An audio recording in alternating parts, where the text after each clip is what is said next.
Yo, what's going on everyone? Nelson and Kevin from Hoopin' Life. Kevin Durant's newest signature shoe, the Nike KD11, has officially surfaced and it has a lot of us pretty shook. And for all of you who have not seen the pictures yet, here it is. It has a total new look and construction. Man, now I don't know how to feel about these. After the KD9 and KD10, aesthetically, I don't think these are as pleasing as before. These straight up look like a mid-top running shoe. So far, I'm not a big fan. That's all I gotta say. Like you said, aesthetically, it does not look too pleasing, but the text and the new stuff that's coming with the shoe, I think that's gonna change your mind though. Well, that's all that matters, right? At the end of the day, it's a performance shoe, so we'll have to see. And a lot of people have been saying that these kind of look like the Harden Volume 2s in a way, just a Nike version. What do you think? You know, after you mentioned that, I can kind of see the resemblance. I can kind of see like the midsole and then the kind of shape overall construction of the shoe. It actually looks like the KD looks a lot more bulky compared to the Hardens. You think so? I don't know, man. The Harden Volume 2s were pretty bulky, man. After you know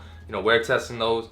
Those were a clunky shoe. Well, it looks like the upper of the KD looks very plushy, very cushiony. It looks like the KD doesn't form to your foot as slim and as close to the Hardens, right? And then the reason why the Hardens probably feel a little clunky is because it's pretty bottom heavy. It is.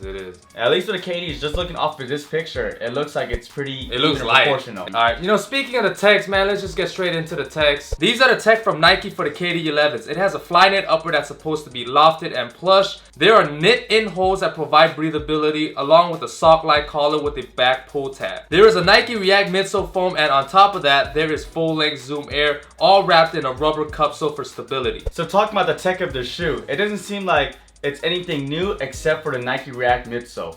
So as you guys already know, the Nike React technology is a fairly new technology implemented by Nike, but implemented in the running shoes. Yep. So according to a lot of runners, I'll be honest, personally I'm not a runner, so I can't give a full honest opinion about it. But based off what I hear from other people who are runners, they said that Nike React is actually very responsive and supportive for them. So I'm pretty excited to see what they have in store for basketball shoes. Speaking of basketball shoes, Nike did implement the Nike React into the Nike Hybrid in 2017, along with the new Kobe 80 NXT 360s. The Hybrid on side was kind of a disappointment. It didn't feel that great. But the Kobe ADs was fairly good. It came with a pretty high price tag, especially with the all new technology and the cushioning. So what I'm excited about is it's a combination between Nike React and full-length Nike Zoom. But you know what got me excited about the KD11s more so than the Kobe AD NXT 360s is that the 360s were Lunarlon and Flyknit React. This one is Flyknit React and Zoom Air. You know, that's exactly what I was just gonna say, but you just cut me off. Exactly. We know great minds think alike, because full-length Nike Zoom Air,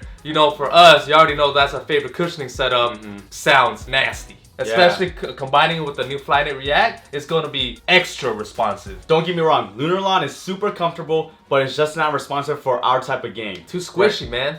Full-length Nike Zoom, we need something like that that's responsive, that gives it a little extra pop in our step. Just a Nike Zoom bag in the heel, that's not even cut it for us. We need it in the forefoot, but we have it full length. That's going to be a major plus. And with the Nike React, I'm looking forward to it. It's got me sparked up. Whoa, you talking about sparked up? What do you mean sparked up? Sparked up. Yeah, usually a one-piece Flyknit upper probably means it's gonna be a lot more comfortable. It fits your foot a lot better. And what I'm excited about is, right now, aesthetically, I'm not too pleased with the K11 and the pictures. But looking at the material, it looks like a lot of crazy and dope colorways could be thrown out there with this type of material and setup. Right. I think I'm not a huge fan of the small swoosh being on the shoe. I like to have a big Nike swoosh on my shoes.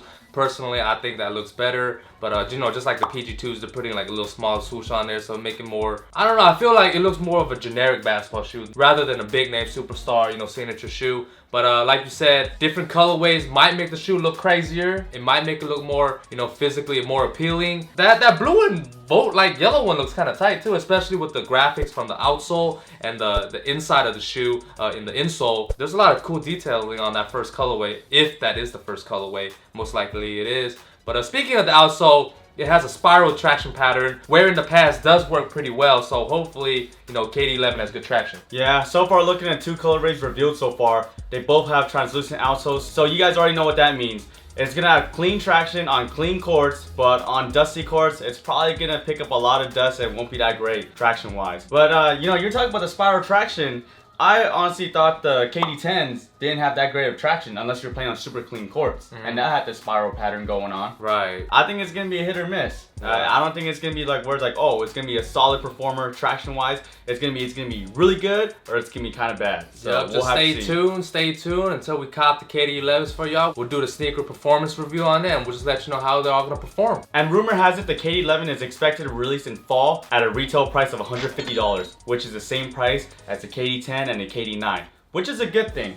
I hope Nike continues to put it at 150 because, you know, with the amount of new tech into the new shoe, 150, pretty reasonable price. Yeah, Compared Nike to the React Kobe and 80. full length Nike Zoom. So for 150, that'll be pretty solid. Maybe one day KD prices will go back down to a retail price of less than $100. 95? Yeah. KD4s? Or Yeah. 1, 2, 3, 4? But no. 1, 2, 3, 4s were all under 100. You're right, but 5, 6, 7, 8, 9, 10, all over 100. It's never gonna happen, but you know, one can wish. You remember what he said about, I'm not a $95 player, or I'm not a $90 player. Yeah, man. Which he's not. Well, KD's a beast. Yeah, okay, alright? I'll be honest. KD is like, Y'all might put... I think he's the #1 scorer in the league. Y'all might be putting, you know, the snake emoji on every, you know, Katie Durant related post. At the end of the But day, none of y'all can guard him. but at the end of the day, Kevin Durant is still one of the most prolific scorers in the league ever. Yo, and that's a wrap for the KD11 first looks, man. Shout out to Kev, man. He's back on some videos. You know, he's been busy with Bro Ball, but you know, he's trying to be in the channel as much as he can. The KD11 got us, you know, feeling some type of mixed thoughts, you know, from the thoughts, you know, feels like yeah. thoughts, you know, mind thoughts. Yeah. They don't look as pleasing aesthetically compared to the previous models, but you know, who knows? It might grow on us. In terms of the tech, I feel like it's gonna perform really well. But stay tuned. When they come out, we got you on a sneaker performance review. In the meantime, check out these other videos over here. Check out our social media in the description box down below. If you guys are new to the channel, make sure to hit that subscribe button. And until next time, Nelson and Kev from Hoop and Life, we out. Peace.